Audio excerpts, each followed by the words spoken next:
আমাদের এলাকার খুবই জনপ্রিয় একটা তরকারি। বর্ষার মৌসুমে ২ দিন পর পরই এই তরকারিটা রান্না করতে হয়। প্রথমেই আমি কয়েকটা বেগুন নিয়ে নিয়েছি। বেগুনগুলোকে খুব ভালো করে ধুয়ে নিচ্ছি। এরপর বেগুনগুলোকে কেটে নেব। এই বেগুনগুলোকে যে যার মতো পছন্দ সেভাবে কেটে নিতে পারেন। আমি একটু ছোট ছোট পিস করেই কেটে নিচ্ছি।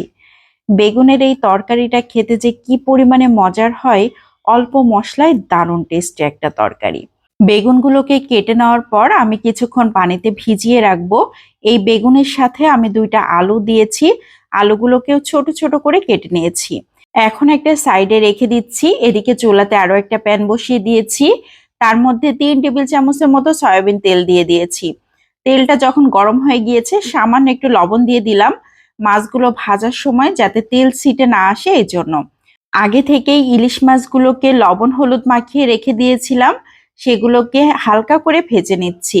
একদম কড়া করে ভাজবো না, জাস্ট হালকা করে ভেজে নিলেই হয়ে যাবে।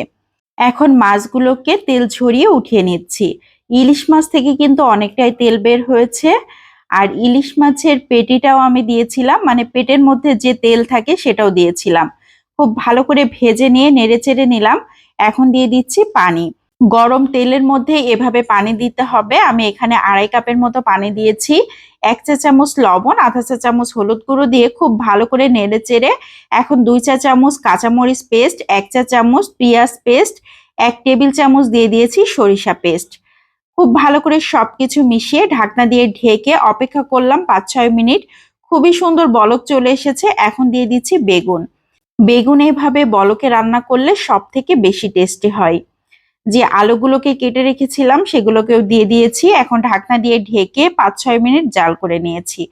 খুবই সুন্দর একটা বলক চলে এসেছে। বেগুনগুলো কিন্তু নরম হয়ে গিয়েছে। খুব ভালো করে নেড়েচেড়ে এখন সেই ভেজে রাখা ইলিশ মাছগুলোকে দিয়ে দিচ্ছি। আবারও সবকিছু খুব ভালো করে মিশিয়ে নিচ্ছি। মাছগুলোকে চারিদিকে খুব ভালো করে ছড়িয়ে দিচ্ছি। ঢাকনা দিয়ে ঢেকে আবারও ৫-৬ মিনিট রান্না করে নিব। এরই মধ্যে তরকারিটা অনেক সুন্দর হয়ে গিয়েছে। সবকিছুই একদম একসাথে মিশে গিয়েছে।